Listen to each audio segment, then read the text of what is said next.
Hey, I'm Aeon. And I'm the Lioness. And you're listening to box number 512 podcast. Grown Black Trans Woman Talk. Changing your world one conversation at a time. The show begins now.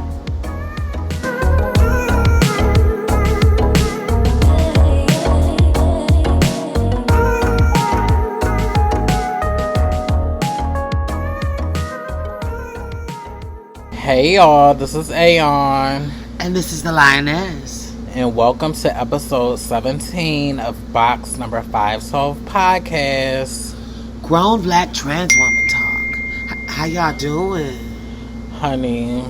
How you feeling, girl? What's the tea? So what's exciting, y'all, is I believe this is the first time that y'all are going to see that my sister and I sound and we feel like we're in the same room, because we are. Mm-hmm. My sister is here all the way from Chicago, here in Atlanta. So, girl, let's do a check-in. How was your week, girl?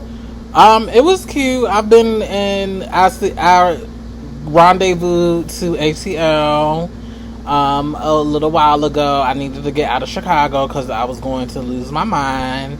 And I came here to spend the 4th with you and your husband and Carolina, my niecey, and I just been relaxing. Like when I come and Cleo.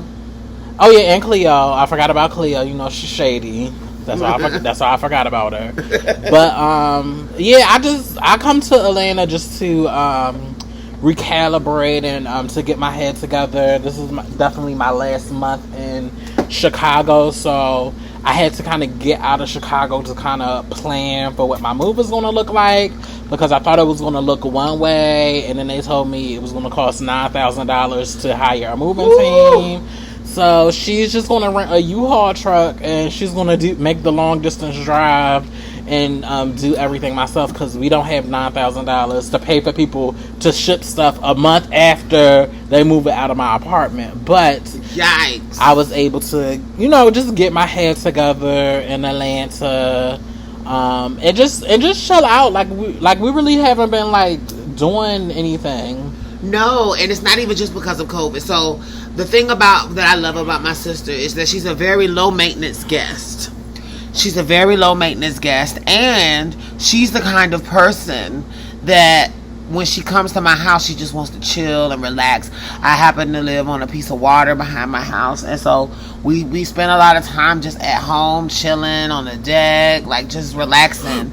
And we really, this trip in particular, we never really go out much, but we always try to do at least one dinner. So tonight we did like an in the house dinner, and we enjoyed it, and it was cool. And my husband and us, we all eat together when she comes, so that's dope too. But yeah, we didn't really go anywhere, so that was just like wow. And don't get me wrong, things was open, but Corona is still real, and I was definitely seeing videos and pictures of girls like in the club, no masks, fighting in a pool, and it's just like, y'all girls are really acting like you can't die from this disease, like, girl. Particularly when we know that people have a myriad of other conditions that make you a higher susceptibility. Okay. Does that make sense? Like, yes. In general, like, hell, I have asthma. You know what I'm saying? Like, black people, we have to be careful because we tend to, because of racism, because of economic and social racism, because of medical racism and the lack of access to medical care, a lot of us can't afford to miss work because we're sick, even if you don't die. And a lot of us, we know how this medical bill situation is going to play out. Like, right. Yeah, you can go to the hospital, but they're going to run these bills up on you. So it's a lot of long-term effects that I think people aren't realizing when they go out and just be reckless. So I'm glad we at least have sense, bitch. Right, yeah, I've definitely been, and I talked a little bit about this on the live show, like, Corona is real, so the airport, the airplane, mask on, I didn't get anything to eat, I didn't get anything to drink, like, I wasn't doing anything to take my mask off, because, no ma'am, and everywhere I went, I wasn't like going in and out of places. I was, in my own space. Wasn't really interacting with folks because I know what time it is, and I know people don't wash their hands, and people don't care. So I just been sitting here chilling, enjoying the company of family, and just chilling in the cut. Just chilling in the cut, trying to prepare for this move at the end of the month, and just trying to get my head together. Right. But Atlanta, yeah, I've seen some popular trans women like partying, like in rooms of people, and nobody has no mask on, and they smoking blunts and talking loud, and it's just like, Miss Thing. Or the people at the hookah lounge just sitting there blowing their smoke around each Right, other, and it's just like, are you kidding me? That's literally what you're not supposed to do. It's so irresponsible. But I'm glad I took the trip, and then on my trip back home, definitely you know, mask, hand sanitizer. They have hand sanitizer in the airport, so I just try to. You can travel, but you just have to protect yourself, and you just have to stay away from people that are refusing to heed warning signs and trying to act like they're invincible against everything. Exactly. And this is the new normal. And so what I've now shifted my mentality and it's unfortunate that we're living in a world where I don't think a pre-2020 world, it's almost like 9/11. Certain things happen, and I feel like it affects the way you look at things. Mm-hmm. And like, there's a lot of things that I would do. For example, top of the year, some of our friends were leaving to leave town, and like, I was packed in a club, like elbow to elbow, sweating. And you will never be able to do that. I will never be able to do that anytime soon. No, and like, that's real. Like, and I feel like we have to accept. You know, I saw someone online today. Now, admittedly, this person is not someone that I hold in high regard, so I wasn't gagged. But they were saying this is just like a flu, and I'm like, no, it's not. And it's like the idea that black people still are sharing that myth to make ourselves feel better about the fact that many of us can't afford to sit in the house, or can't social distance because our house isn't big enough. So they tell them that to themselves, that I think to make themselves feel comfortable. Mm-hmm. Like, I really think it's like a coping thing. Like, if I pretend that this isn't as serious, and people are still going to church, right? And I feel like for black folks, I will say a lot of marginalized folks, it's not even just a color thing. I feel like marginalized folks don't have the access because they're working a lot of these jobs that are considered critical jobs, where they had to work the whole time. Mm-hmm. And I feel like, because even though we're being negatively affected in the worst way, I feel like a lot of black people are just like cheering themselves on so they don't feel bad. And it's almost like, if we fuck up together, then we all die together. And it's like, I don't want that. Bitch. No, girl. You die over there. You die alone, girl. I didn't tell you. I have something to live for. And I wish our people did, but it's almost like they feel like they don't have nothing to live for. Honey, well, at the end of the day, we are all adults. My black ass won't be at any club. Like, I have no desire to be packed in the club with no mask on, taking pictures, like, I just don't, because some things are just bigger than you. And I actually want to be here. I want to be here to be on the other side of this pandemic. And, you know, I'm willing to give up something so more people will be safe. I just think it's irresponsible. And then to just promote it on, so like, and then you act like you invincible, but then when you get sick, like, the same people that would do that stuff are the same people that if they get sick, they wouldn't say anything. So I don't even play around. I don't play around with none of it. I don't play around. So let me ask you this question, because and this is in response to a topic that happened today. Have you ever had to deal with like colorism or featureism, like when you were dating or dealing with guys? From them or to them, or me to them? From them. Yes. And let me say, so I'm one of those people where I would get awkward comments from different types of guys, right? Like, so then I would get comments from, you know, people who were darker than me that would make comments about like, oh, well, because believe it or not, to be real, I'm gonna keep it real. I feel like light-skinned people tend to really have the light-skinned men that I've dated and the white men that I've dated tended to make my blackness seem, it was exoticized. Mm-hmm. I get that it wasn't like necessarily, but it at least felt good, because people that were lighter than me tend to appreciate my melanin. Mm-hmm. That's the shade. I've heard from people darker than me or my complexion, oh, you pretty for a light skinned girl. I mean, you're pretty for a brown skinned girl. Mm-hmm. Or you're pretty, you know what I'm saying? Or like, I find myself being attracted to you, and I never thought I would be attracted to someone your complexion. Usually I like girls lighter than you. and I feel like I'm that kind of brown that's comfortable for people. Right. Does that make sense? Like there's dark skin, and I admit that I am dark skin, and I'm happy and proud to say it. But I know that I'm at the line where I'm still print ad acceptable to people. Right. Whereas I'm aware too that there's a deeper level of oppression that I feel like darker skinned women face when you're not, like, when you're beyond the point where you can't get makeup in the store, or like when you have to, when they show a dark skinned model, it's always like from Africa, and she's like, and they're putting her in like tribal clothes. Like, it's very rarely that you see a black woman being able to represent a normalized standard of beauty in traditional beauty. Now today with Rihanna and those things, you're starting to see the change, and I feel like guys, especially younger men, are being told it's okay.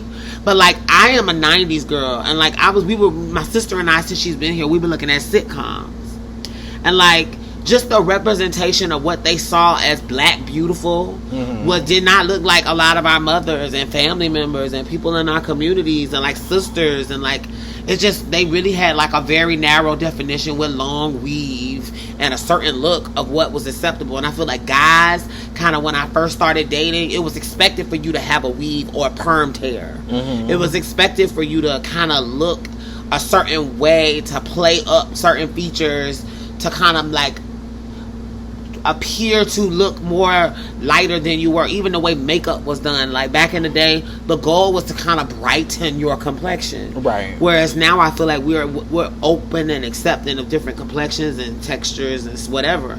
But yeah, girl, I definitely experienced it, and I feel like I know that I didn't experience it as bad as some people could. Some people have. But yeah, I feel like this might even be a whole conversation, bitch, because you're right. Colorism is real in dating with men.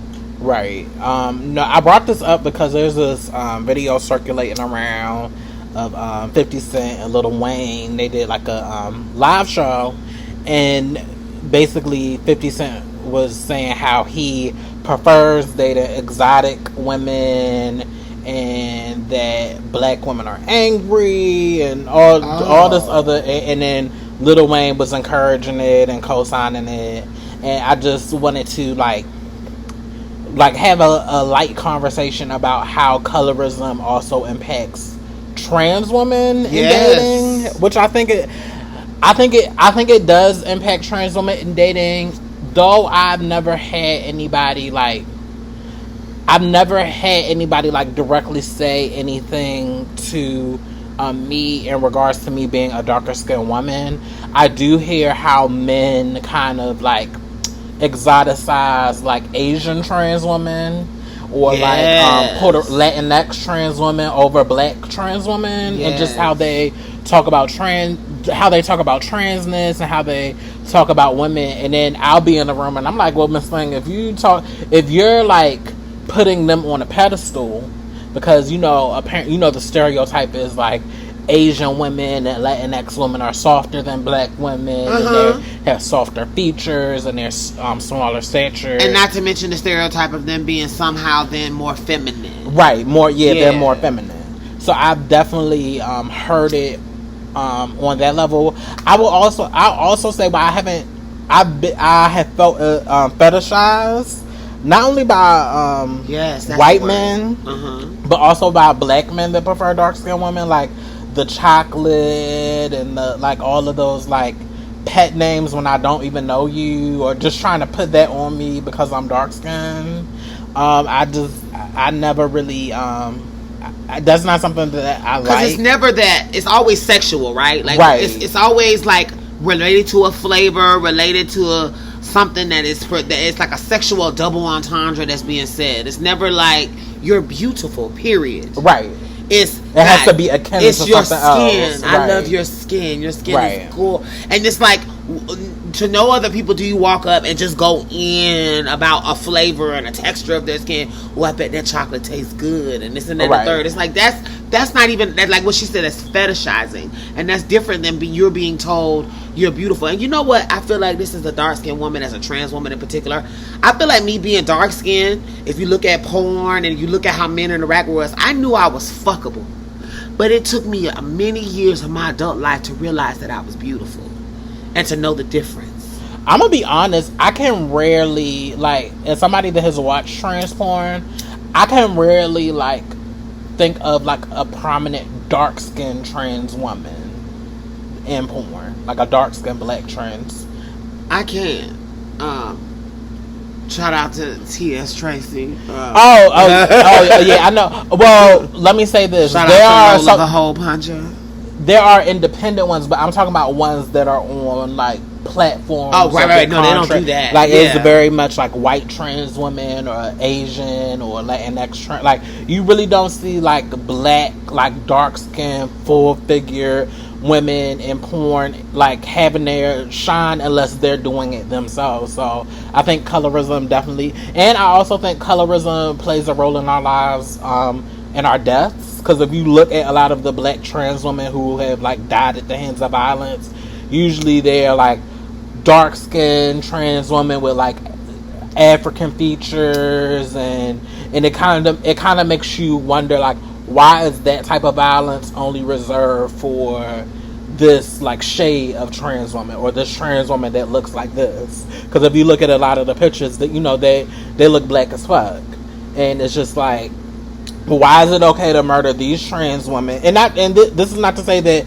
lighter skinned trans women or trans women who are different ethnicities aren't impacted by violence. But usually when you come across the headline, or when you're doing a hashtag, it's a young, like, brown to dark skinned trans woman with big lips and a big nose. So I also think because a lot of cis women try to gatekeep and try to keep trans women out of conversations pertaining to women, like intimate partner violence, like colorism, that we're not put into the larger conversation where we can't even see how it shows up in our lives for ourselves. So we're just thinking it's just this one-off thing, but really it's a system that impacts all women, and trans women are not exempt from colorism or featureism, or being told that, well, we're not exotic and we're not this, and because we are also impacted by comments like that. Yes. Also, let me tell you what's interesting, guys. So when I was before this podcast, and this was a random occurrence, it just happens to be exactly related. Right before this, if you remember me saying, oh my gosh, this is what came up. So I was trying to just respond to a friend that was just remarking about something that was giving me a compliment. And I was just trying to say, yes, girl, that part. But I was like, wouldn't it be nice if I used a trans GIF? So using Facebook's algorithm, I just typed in trans.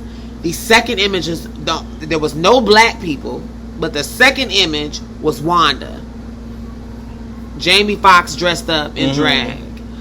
And it was just like, so this is what they see us as. Right. And that's back to our disclosure conversation from our previous podcast. Like, those images are problematic not because by themselves that the comedian's intent was to make fun of us, but in general, like even how men perceive dark-skinned trans women. It's a joke. It's like if they were to Google and try to find, the first thing you would find would be porn, and the second thing you would find is comedy.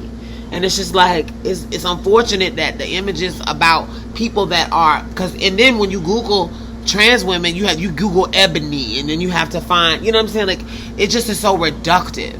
And I feel like, it really boils down to, at a lot of times, your proximity to whiteness and what you look like and what features you have, and being told, like, being told things about yourself, like, even if it's not color, but being made fun of because you have a wide nose, or because you have soup coolers, or because that's what I was told, you have soup coolers, or because, you happen to have features about you that people think are funny. Like, we laugh, but like a lot of that shit is just white supremacy that we're just like reproducing on ourselves. And in dating, particularly with a lot of the guys, because it's also too, and this is deeper, because I feel like we gotta start getting the men to stop treating us like we are, I guess the word I want to say commodities. Commodities to be bought and sold and exchanged.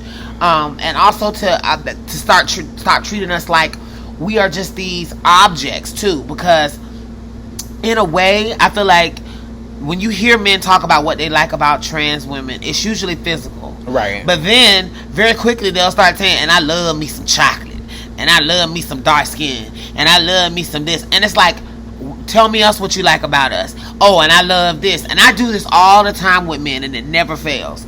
I will say, what do you like about trans women? And they will immediately list sexual things. Immediately. And it's like, wow. So when I ask you what you like about us as human beings, the only thing that you can think about is sex. That's where your mind goes first. And then when I call you on it, it's very much like, oh, I thought you meant, no, I meant, what do you like about us as human beings? Do you like the way we laugh? Do you like our perspective in the world? Do you like the way that we do you like our feminine? What do you like about us? And I feel like a lot of men cannot articulate what you like about us, other than the sex, other than the best of both worlds, other than the I like titties and the dick, other than that. What do you like about us as human beings? And if you can't articulate that, low-key, you're a chaser. And we have to start calling a spade a spade. If you cannot articulate what is it about this group of people that you are so instinctively drawn to them, if you have not done that soul searching and you're just encountering these bodies that you find attractive and not looking at them as humans, you're a chaser.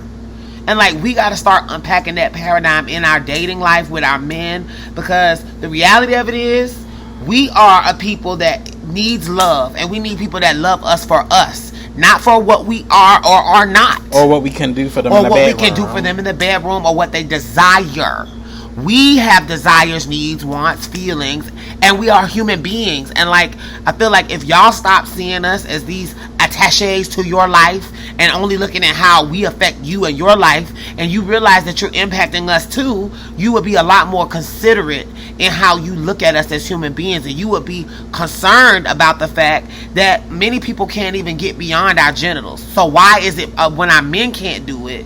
And it's really crazy, because I don't think men realize the level of how that dehumanizes. Honey, well, that was a cute icebreaker. That was a cute icebreaker. Welcome to Black Grown Trans Woman Talk. That's what the fuck we do. Yeah, that was it. I think we'll definitely revisit the colorism episode at in a standalone podcast. But I just really wanted to talk about it because it's just like, once again, with everything going on in the world, here are these two prominent black men shitting on black women when it wasn't fuck Lil Wayne. Cause it's really crazy, because now you have a dark-skinned, beautiful chocolate daughter, and you have a baby mama that is beautiful, dark and chocolate as well, and you're telling these people and the children that they will bring into the world that they are not enough. And fuck you for doing that and for putting that seed in your own child's head, because you're an insecure man that doesn't know how to be with a black man, because you, sir, have been buck broken to believe that your own people are beneath you. And that's unfortunate. That is unfortunate. But you, and also 50 Cent, and I'm disappointed in 50, because I secretly thought he was a snack and a half on the low. But I know that he's a misogynist and all problematic, but he was a little hood back in the mind. But now that I know you hate yourself so deeply that I can't even root for you just as a black professional or as any type of just a figure, it's just like, okay, so fuck you very much. Because as a black woman, I want to only support people that are invested in my fucking life. That support black and women, it don't matter if you a black man. Let me say that again. Y'all black men got to start remembering that if you want us to fucking be concerned about you, your needs, and your lives mattering, you have to remember that all black lives matter. That includes women, dark-skinned women, light-skinned women, all women, trans women, black people in general, black men in general. Like, we have to remember that y'all black men, y'all don't have the luxury of telling the rest of us to fuck off. You don't have a luxury in a time such as this, when you want everybody to be concerned about your motherfucking life, for you to devalue black men in that way. Shame on you, Bo. Well, you know, my new motto is let the Karens and the Exoticals save them, honey. I don't have time. I'm only interested in standing with people that's going to stand for me. Period. Right. So you will not see me going to bat for a black man unless he has demonstrated that he's down for the cause, honey. And it's no shade, because niggas let us down every time. Even we don't ask them to let us down. So Lil Wayne, 50 Cent, they can crawl under whatever rock they want to crawl under. Next topic.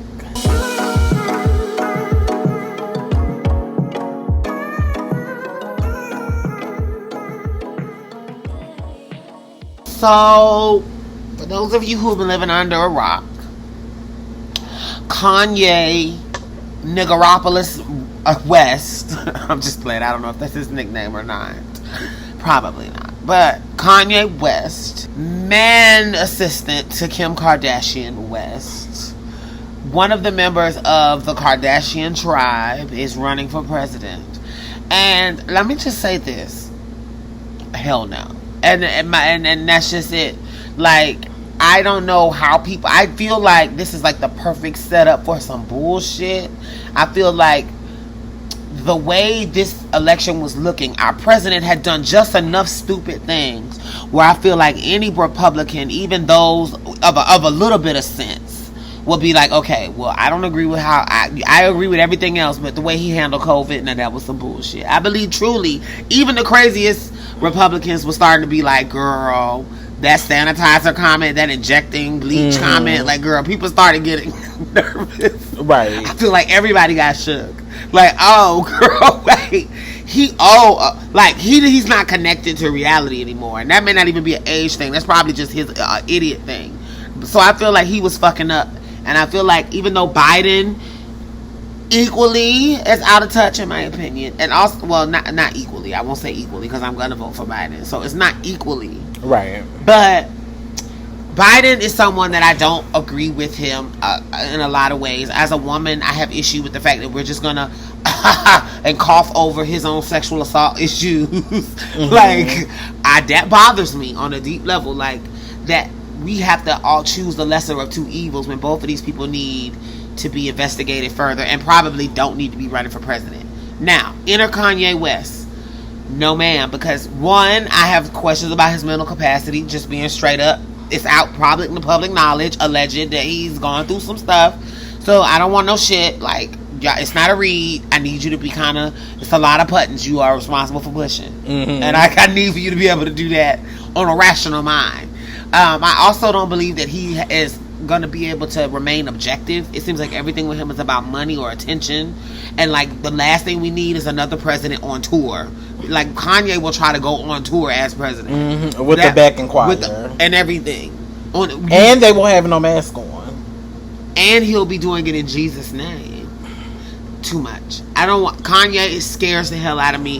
One, because there's I don't want to make the same mistake twice as a nation, and I hope y'all don't either. So now, with two idiots versus someone that at least has political experience, I'm going to go with the person that has at least a little. Now, am I happy? No. But that's life. Nothing is perfect. We all had to concede sometimes something for something. And for me, the greater good means voting for Biden.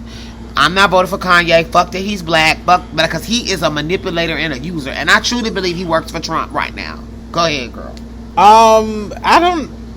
Kanye, I have no plans on voting for him, and I just didn't take the president thing seriously, only because the amount of time that he would have to keep it together in order to successfully win a bid for president, I'm just not betting my money that he's going to be able to keep it together for a week.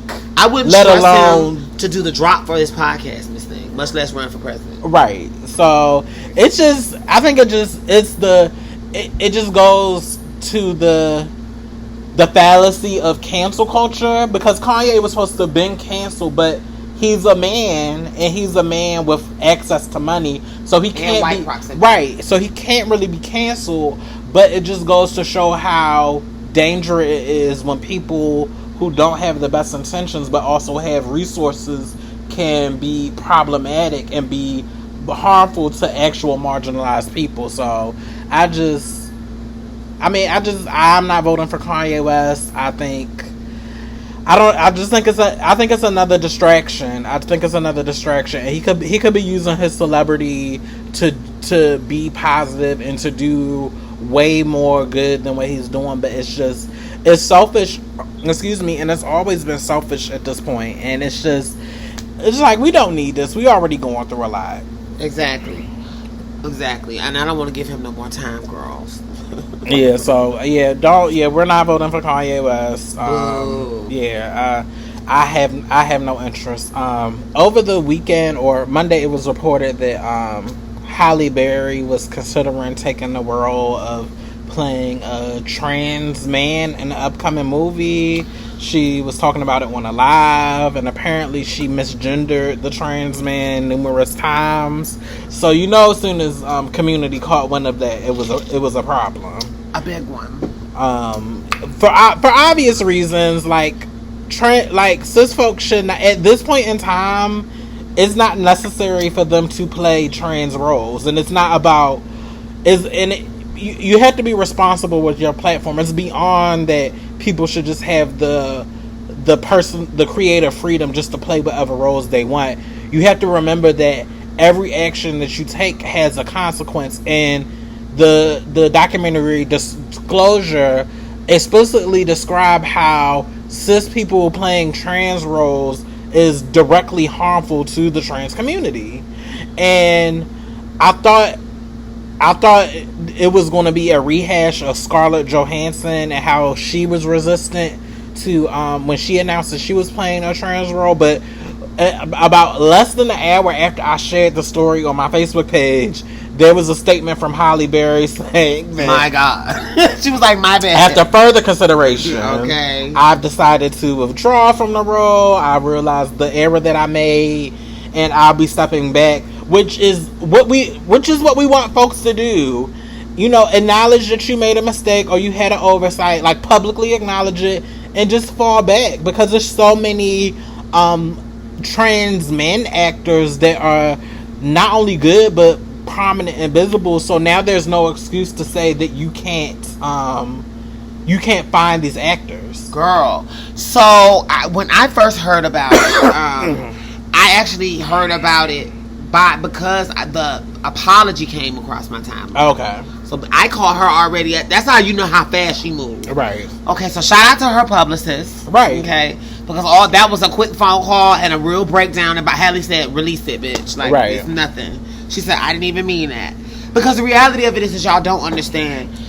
Trans people are marginalized in such a way that our voices are denied, even in our own families, even in our own communities, our own churches, our own people. The people that we love don't even want to hear our voice. So we feel like we're alone in the world. So then add to the fact that the escape for a lot of people is media, TV, different shows.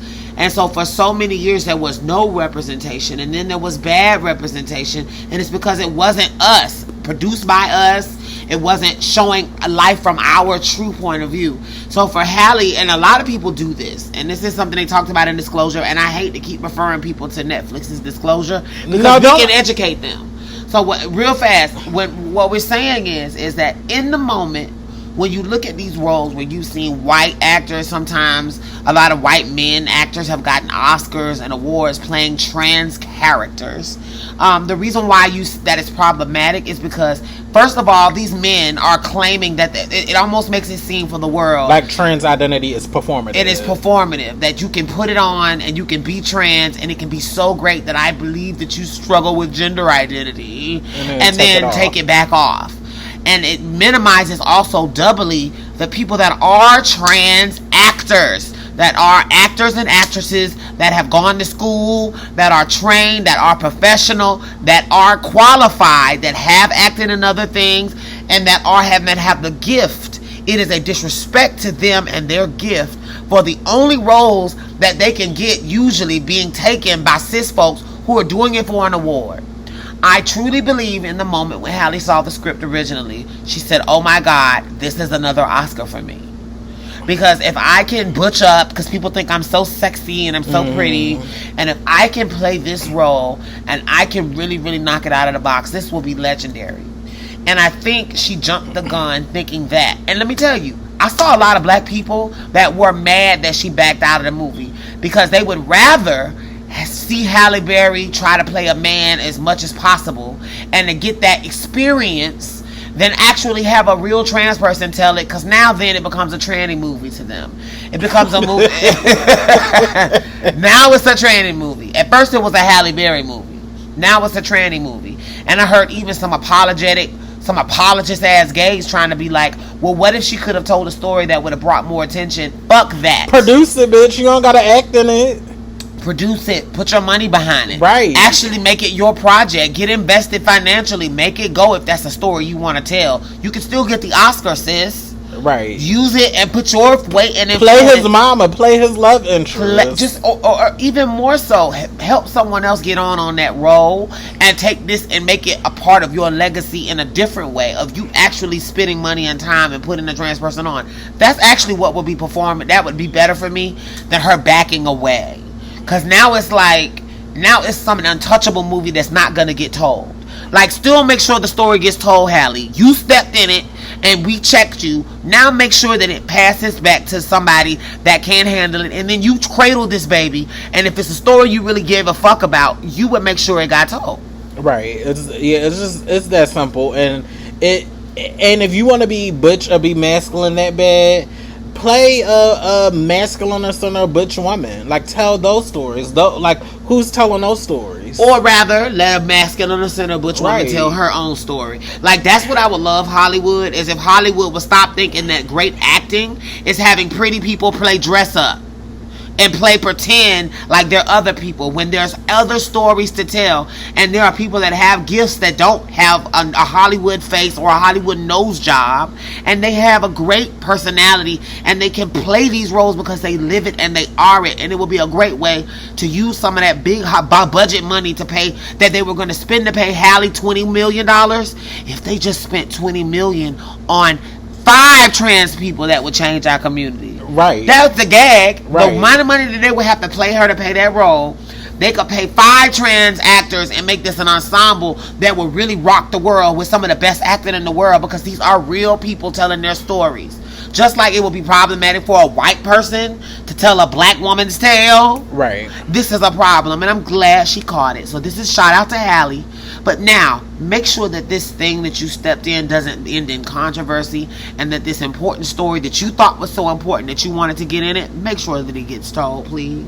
Yeah, but I just want to applaud Halle for at least demonstrating for how you can make a mistake and, you know, publicly acknowledge it and make it right. Because she could have been shady and she could have resisted, and she didn't do that. But at the end of the day, and good allyship is being able to take correction. Right. Yes, at the end of the day, there are plenty now we know, and disclosure has a lot to do with this, that there are trans masculine actors that are up for the task that could and we have to give them the opportunity to rise to the occasion, because we have yet to really see their stories on screen.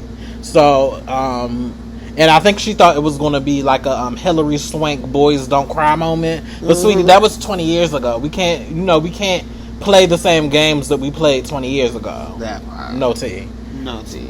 So transitioning to our next topic.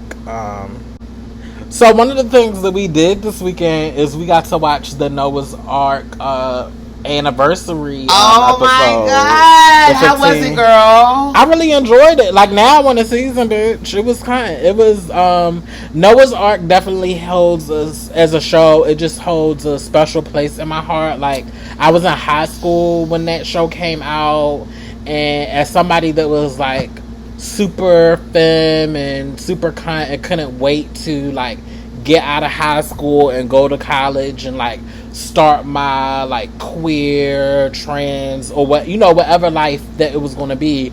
Like, that was one of the shows that like gave me hope that like, I could be me. And I always have a special place in my heart for the show, and just to see the production of the thing, because I'm not gonna lie, I was concerned. I didn't know they was gonna do Skype calls and how the layout, but no shade, it actually worked. It actually worked for the show, but it just warmed my heart. It just warmed my heart to see that they all still alive, they all look good, and it's just like they just picked up from where they left off. And I just felt like, as a community, it was a cute moment for us, because whether we transitioned or whether we didn't, like, I feel like for the black girls, that show was like a starting point for the girls that had that show in their youth. Exactly. So let me tell you, I felt like, well, one, I'm gonna give mine. So back in the day, my crush on the show was Wade. But girl, that was everybody's crush. Yes, but it was also equal parts. My light skinned zaddy. Trey. Hey, baby. Trey was my quiet storm, and I had a thing for him. And I also like Janito. Mm-hmm. Just because that was my little Latin spice. However, after seeing how folks aged, I'm gonna say I find way I'm over the whole braid back. Like, I know that he did that for the premiere because he's trying to keep the look, right? But I'm over the whole 90s straight back braids, and then like. But no shade, it worked for that time though. For that time period. So now, no shade. It was wonderful on the show. I was into him. He was my thing. I'm just saying now, fast forwarding, I would love if they could have changed his look up just a little bit to grown man. Right. Like, he was or just shave the sides off. Or let it put a little salt and pepper in it. Give me something to make me feel daddy about it. Like, he was a little back in time to you. Right. Like, also, what's the, oh, yes. What do you feel about Miss Ricky face?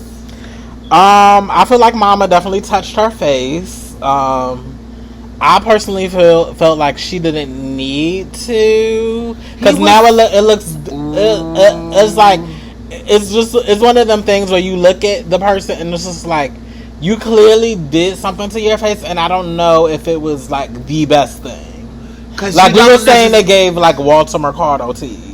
And we had just finished watching RuPaul's Drag Race All Stars, where Alexis Mateo did Walter Mercado for her Snatch Game. And his face is iconically pumped, bitch. Right. So it was like, that's what it gave. It's like, did she detransition, bitch? That's what it gave. It does. Mm-hmm. It gave Femme Queen. Detransition Femme Queen. Yes, that's what I'm saying. Like, it gave, like, I used to be a Femme Queen and then I joined the church. Right. So, but no shade, from certain angles, like, you can't catch it. But when you doing like a straight on of Rick, I was like, ooh.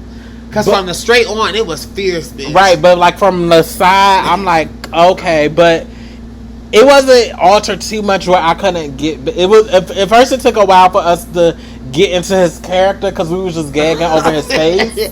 But the character, he fell right back. Right, he fell right. He eased right back on, and that's what matters. But it just, I don't know. I still have fantasies about moving to LA, even though I know the LA in that show is not the LA that is there today, because a lot of those black bars and clubs and places they've closed, and we ain't going to no clubs anytime soon. So, but I still have fantasies of like doing like a year or two stint in LA and being around the people. And no, girl, I did it. It was not it, girl. It wasn't it. Let me tell you, LA is that city that looks great because you've seen it on sitcoms. Right.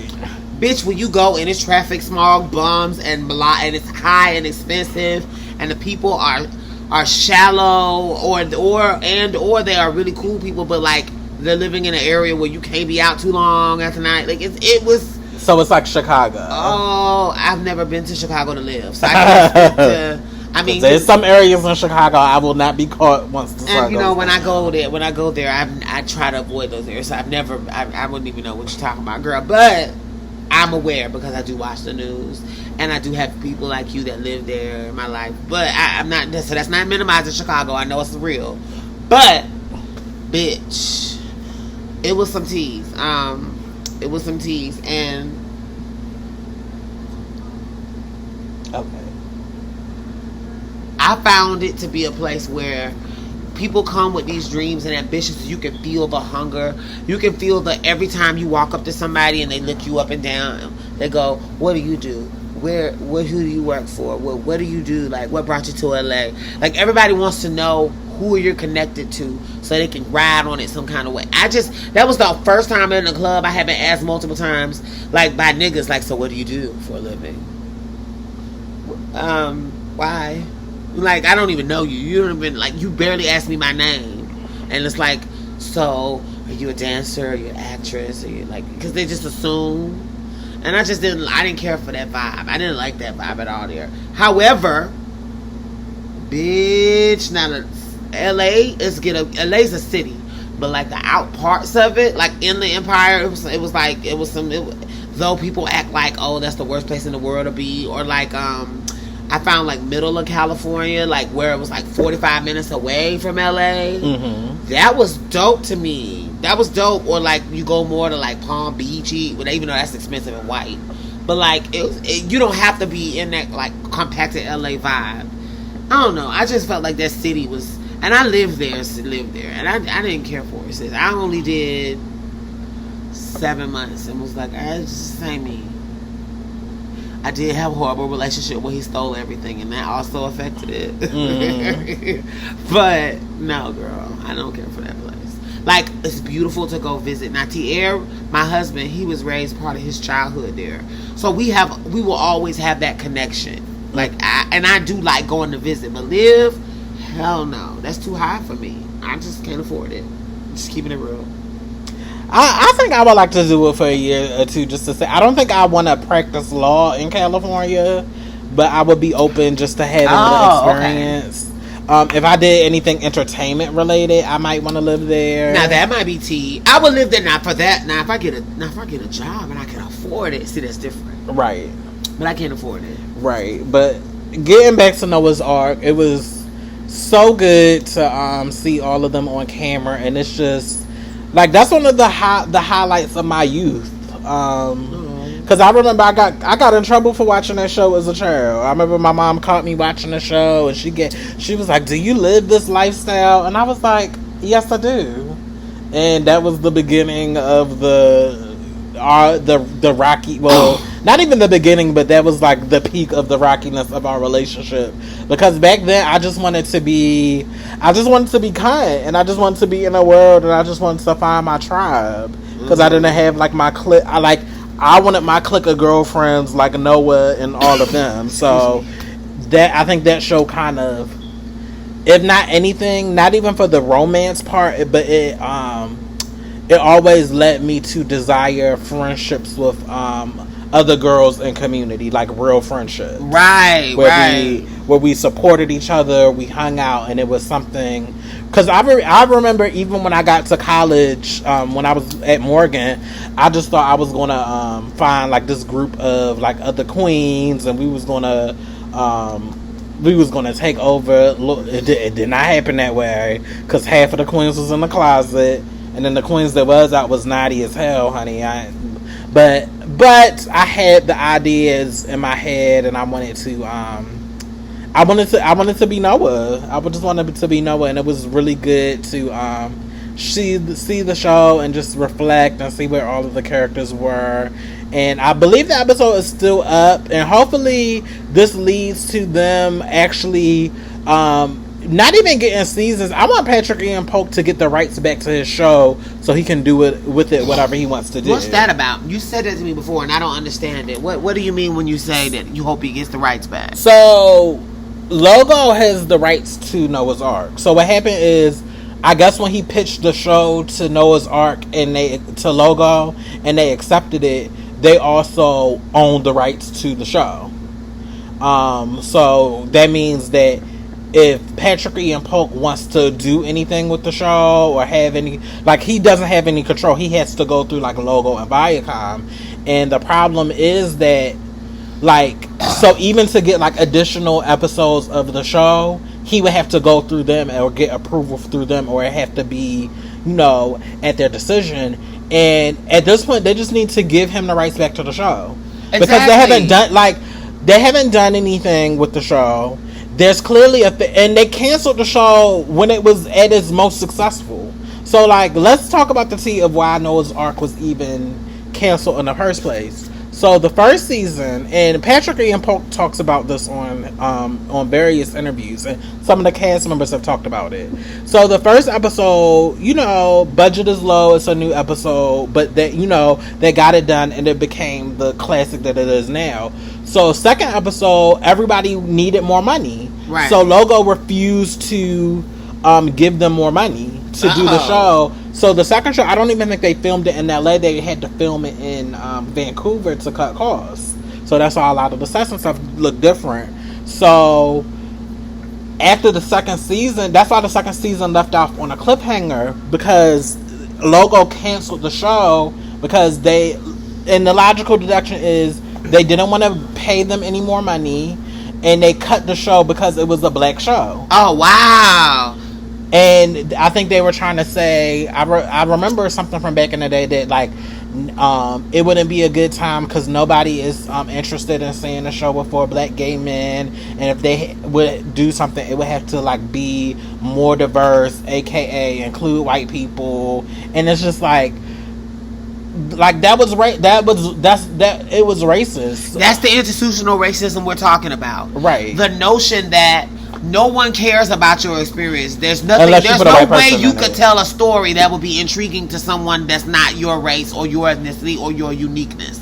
Like, it's like, that's horrible. And that's why white people feel like they have, and people that are cis have to feel like they can tell other people's stories. Like, at the end of the day, we all have a narrative and a story that is unique and that is beautiful and that only certain people can understand. That does not take away from the collective, but I don't want to assume that we live in a world where it's not, that I can give people permission to not be curious.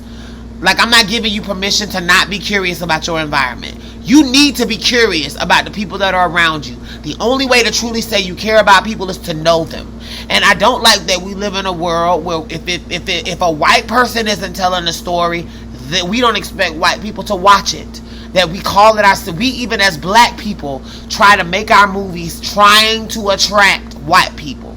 We talk about our lives and we try to code switch in a way that is convenient for white people to understand. And, like, we also do it to each other as far as those of us that are intersectional in different ways. So then as a trans person, I'm still trying to be palatable to the majority. You know what I mean? And, like, it's just irritating because great shows like Noah's Ark will often get lost in the shuffle or left under the bridge, because when people see people that don't look like them, that aren't them, we live in a world that has said, why should you care? And that's the problem, is that until we learn empathy for people that are unique and different and learn to interpret their stories and be okay taking it from their mouth, we will live in a world where people like Trump can exist. Until we get that poison out of our mind that tells us not to be curious about our environment, Trump and people like him will continue to exist. White supremacy will continue to reign on the land and oppress everyone around her. White women will continue to behave like Karen. Police will continue to put their knees on people's necks because none of those people are curious to know how their behaviors are affecting the communities that they're impacting. And until we all learn to have empathy, none of those things will change. Logo just needs to give Patrick Ian Polk the rights back to the show and actually because that's another thing I liked about this anniversary, because it gave the community the opportunity to give the show and everybody associated with the show their roses, because like they said, especially in the interview, there would not be a Pose without Noah's Ark. There would not be a Dear White People without Noah's Ark. Like, there would not be a Chasing Atlanta or Dallas without Noah's Ark. Like, Noah's Ark started a lot for, especially when we think about black queer media and how it's consumed, and why a lot of these brands are now like self-produced and doing it themselves and telling their own stories. And now we have all of these web series. Like, Noah's Ark inspired all of that. And Logo just needs to Logo needs to do right by Patrick Ian Polk and Noah's Ark and give them the rights back to the show so he can continue his legacy, because this is a story that still needs to be told. Even though I'm not, I don't identify as a black gay man, I still want to see the story because they represent like my brothers in community, and they still need. And Logo is not doing nothing. Like, what does Logo even do nowadays? Like, ever since RuPaul's Drag Race left. Girl, they lost RuPaul. That's the gag. Right. Logo is irrelevant. And I feel like it's because they kind of white supremacy tea on the low. Right. Yeah. Like, anything that was of color or anything that was, even the lesbian stuff, it just never, like, none of it never lasted. So Logo is kind of a joke. And, like, going back to our gaslighting and sea lion conversation, if you really want to atone, if you really want to make it right, give him the control back to his work. And you can do it. And do it It in would a be way. of no consequence. I was going to say, and do it in a way where you're not crippling them as you do it. Because, you know, these big companies have a way of like saying, oh yeah, we'll give you credit back for your work, but then we'll rape you on the back end for all of the profit and all of the money, and you just now are working for us in this capacity that's diminished, and we take creative control because apparently y'all have something that people like, and people are talking about how it impacts them, and all of these cultural influencers are gaslighting y'all. So then now they're gonna pull them back to the table and try to like bring them into something that is not the show. Right. And I feel like more than just giving them the name of the show back and putting an inferior product out, give Patrick Ian Polk and all of those creatives around him the license to reproduce the magic that we all appreciate. Right. So I'm just hopeful that as a result of this, like, more tangible and intentional conversations will be had, and we'll be able to see something in the vein of a new season, or because if L Word and Queer as Folk and all of them can get reboots, Noah's Ark needs a reboot as well. So I think we talked. I apologize, y'all, because the episode is going to seem kind of short. But the shade is my sister and I have been in conversation for the past couple of days. So a lot of the good shit, y'all just not going to get it today. And it doesn't mean you're not going to get it always. But anytime you've been around your good Judy that you haven't seen in like literally forever, and she's in town and y'all have been spending nights and days together, we're tired of talking. Not to each other necessarily, but we've discussed all, like she said, all of the juice, the magic. Yeah, we are excited to have this conversation with you guys, but we definitely think that we could do more when we are refreshed and relaxed and able to really talk about new things. We don't have nothing new to discuss. So in closing, before we get into the final thing, I just want you guys to remember to donate and contribute on our Anchor page. Also, like, follow, and subscribe on social media. And just remember that there is a live after show every Friday, and it's interactive, and we work hard to make sure that we are trying to engage you guys. And so I felt like we had a really cute conversation in response to the Grapevine video. Oh my gosh. So I guess we could wrap with just that little, just because we want to acknowledge we had a lot of good content there. We did. We apologize for the video. We recorded from the laptop. I think next time we do it together, we're going to just use our camera phones because the picture will be clearer. But a lot of people were receptive to what we had to say in reference to the conversation with the trans attracted men, and in reference to the Grapevine conversation, the good and the bad, and how it can improve in the future. I also want to say the Grapevine thing was interesting. So have you ever been in a place where you realize you're talking and you say something and then you look back at it and you go, okay, because let me tell you what happened. So after we did the Grapevine thing, I was like, I wanted to learn more about the young man that did it. And I realized I know him in a different capacity, and he's always been a friend to me. So it's really weird because I know also that he knows better than how he came off on that podcast with you, because I know him. Who? T.S. Madison's. No. The Grapevine conversation. We talked about that the week before. Oh, bitch, see, I'm tired. No, the Grapevine conversation. Okay, so around about 56, girl, we have her bitch. Yeah. No, but yeah, I felt like we had a good conversation about how we felt about the video, the good and the bad. The link to that video will definitely be included in the notes about this episode. So definitely be sure after you listen to this, check out the video from last week, because we talked about a lot. You know, we had a lot of critiques, but we also had a lot of opportunities for improvement should they have this conversation again. So yeah. Yes, the Grapevine conversation, I remember. So yes, girl, you're right.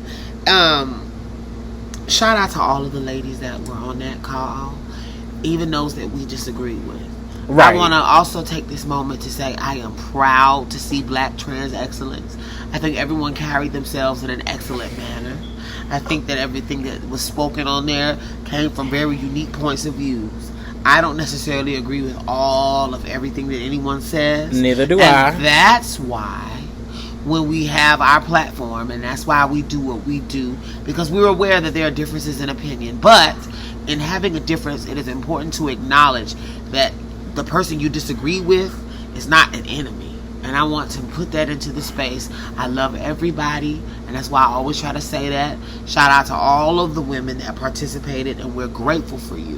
Right. Because at the end of the day, that was a positive representation of transness, because we were diverse and beautiful, and I feel like we said that on a live, that it was great just to visually see all of the trans women together in one space. But I want to acknowledge each and every one of them, including those that I disagree, because that is important.